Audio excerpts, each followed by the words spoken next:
सातत्याने राज्य सरकारचे मंत्री हे जीएसटीच्या संदर्भात महाराष्ट्रावर अन्याय होतो असं सांगत होते, परंतु जीएसटीचं जे कंपेन्सेशन आहे या संदर्भात कालच माननीय अर्थमंत्री केंद्र सरकारच्या निर्मलाजी यांनी वस्तुस्थिती जाहीर केली आहे आणि देशामध्ये सर्वात जास्त जीएसटीचं कंपेन्सेशन 19,200 कोटी रुपये 19,200 कोटी रुपये हे महाराष्ट्राला प्राप्त झालेलं आहे। आणि तेही या परिस्थितीमध्ये की ज्यावेळी कंपेन्सेशन सेसमध्ये पैसे नसताना केंद्र सरकारने कंपेन्सेशन सेसला स्वतःच्या फंडातनं 75,000 कोटी रुपये दिले आणि महाराष्ट्राला त्याचा संपूर्ण कंपेन्सेशनचा शेअर हा केंद्र सरकारने दिलेला आहे। मी केंद्र सरकारचे मनापासून आभार मानतो आणि महाराष्ट्रातल्या तमाम मंत्र्यांना देखील विनंती करतो की आतापर्यंत जे आरोप लावले त्यांनी देखील केंद्र सरकारचे आभार मानायला पाहिजेत की केंद्राच्या नियमानुसार फंडात पैसा नसताना स्वतःच्या कन्सॉलिडेटेड फंडातला पैसा देऊन त्यांनी राज्य सरकारला मदत केली आहे। त्याचप्रमाणे पीएम केअरच्या संदर्भात रोज टीका करणारे आता त्याच्याही संदर्भात जे आरटीआय कार्यकर्ते आहेत अनिल गलगली यांनी आरटीआयतनं माहिती घेतली आणि पीएम केअरमधनं देखील सर्वाधिक मदत ही महाराष्ट्राला झालेली आहे।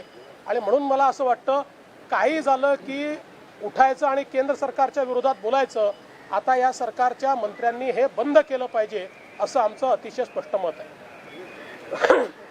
अभी अर्थमंत्री निर्मला जी सीतारमण इन्होंने कल जो जानकारी दी उस जानकारी के अनुसार जीएसटी का सर्वाधिक कंपेंसेशन ये महाराष्ट्र को मिला है।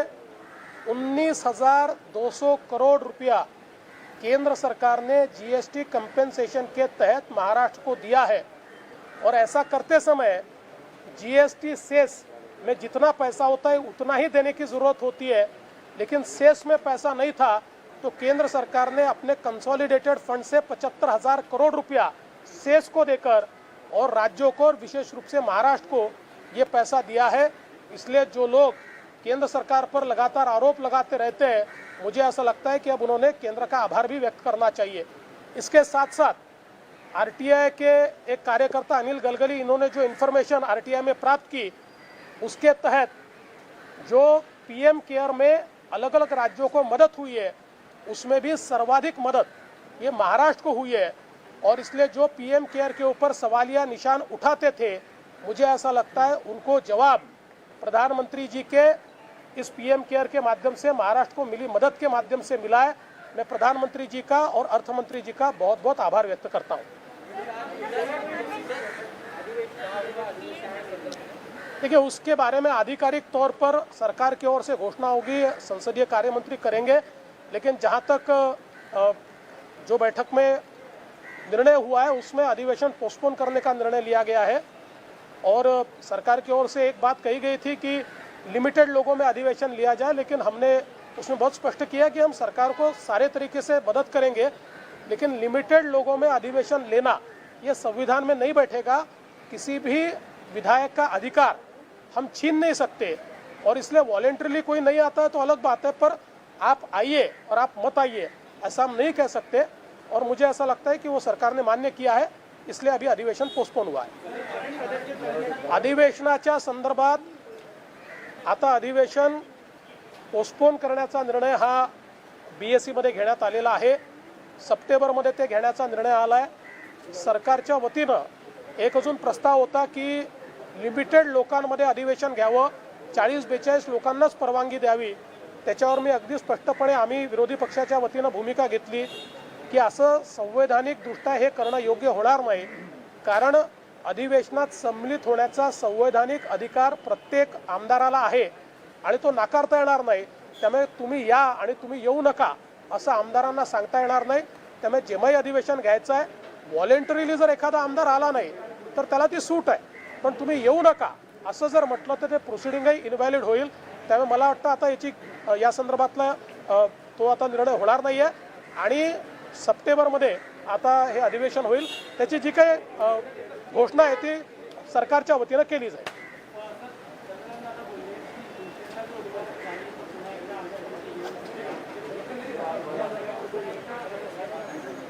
बघा, चंद्रकांत दादा जे बोलले ते एका प्रश्नाच्या उत्तरात ते बोललेले आहेत. त्यावेळी त्यांनी स्पष्ट केलेलं आहे की आमचं हे ठरलंय की आता आम्ही यापुढे भारतीय जनता पक्ष म्हणून लढणार आहोत आणि भारतीय जनता पक्ष स्वबळावर निवडणुका लढेल. त्याच्यावर जो प्रतिप्रश्न आला त्याच्यावर ते बोललेले आहेत. म्हणून मी अगदी स्पष्ट करतो, आमच्याकडनं शिवसेनेला कुठलाही प्रस्ताव नाही, शिवसेनेकडनं आमच्याकडे कुठलाही प्रस्ताव नाही. त्यामुळे या संदर्भातली आता कुठलीही चर्चा आमच्या समोर नाही. बकरीद को लेकर एक तरफ जो है चर्चा दी जा रही है, कल दो मीटिंग हुई और राम मंदिर को लेकर सवाल उठाए जा रहे हैं. देखिए, पहली बात तो यह है कि राम मंदिर के संदर्भ में वहाँ पर भूमि पूजन होगा और हम लोग जहाँ जहाँ है वहाँ धूमधाम के साथ, लेकिन कोरोना के सारे रिस्ट्रिक्शंस को देखते हुए अपनी अपनी जगह पर हर्षोल्लास आनंद मनाएंगे. करोड़ों करोड़ों हमारे जो हिंदू हैं और जो प्रभु श्री राम को मानने वाले लोग हैं, इनकी मनोकामना पूरी हो रही है. ये बात अलग है कि कोई ये अगर मांग कर रहा है कि इसको ई भूमि पूजन किया जाए, इसको हम लोग वीडियो कॉन्फ्रेंसिंग के थ्रू भूमि पूजन करें, मुझे ऐसा लगता है ये मांग एक और एमआईएम ने की है और शायद वैसी बात हमारे मुख्यमंत्री जी ने कही है. तो मुझे बड़ा आश्चर्य लगता है कि एमआईएम और मुख्यमंत्री जी ये एक ही बात क्यों कर रहे हैं, लेकिन उनकी बात उनके तक सीमित है. हमारा स्पष्ट मानना है कि ये भूमि पूजन अच्छे से होना चाहिए, कोरोना का फिजिकल डिस्टेंसिंग ध्यान में रखते हुए, लेकिन पूरी शानो शौकत के साथ ये भूमि पूजन होना चाहिए, ऐसा हमारा बिल्कुल स्पष्ट मत है. आज शरद पवार ने कहा है कि ये भूमि पूजन है उसमें भीड़ ज्यादा नहीं होनी चाहिए कोरोना की वजह से, इसे आप कैसे देखते हैं? असं आहे की राम मंदिराचं भूमिपूजन हे पूर्ण योग्य प्रकारे त्याच ठिकाणी झालं पाहिजे.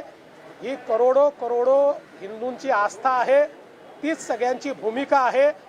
केंद्र सरकारने आणि विशेषतः ट्रस्टनं हे अतिशय स्पष्ट केलेलं आहे. सर्व प्रकारचं फिजिकल डिस्टन्सिंग ठेवून कोरोनाच्या संदर्भातले सगळे काही नियम आहेत ते पाळून हे भूमिपूजन केलं जाणार आहे. केवळ दोनच लोकांनी मागणी केलेली आहे. एक इम्तियाज जलील यांनी एमआयएम तर्फे मागणी केली आहे आणि परवाच्या आपल्या इंटरव्ह्यूमध्ये माननीय मुख्यमंत्रीजी या ठिकाणी असं बोलले आहेत. पण या दोघांचं जरी हे मत असलं की ई भूमिपूजन करावं किंवा व्हिडिओ कॉन्फरन्सिंगवर भूमिपूजन करावं, तरी करोडो करोडो हिंदूंचं स्पष्ट मत आहे की पंतप्रधानांनी जागेवर जाऊन भूमिपूजन केलं पाहिजे. सगळे नियम पाळले जातील, गर्दी कुठेही होणार नाही आणि योग्य प्रकारे भूमिपूजन होईल.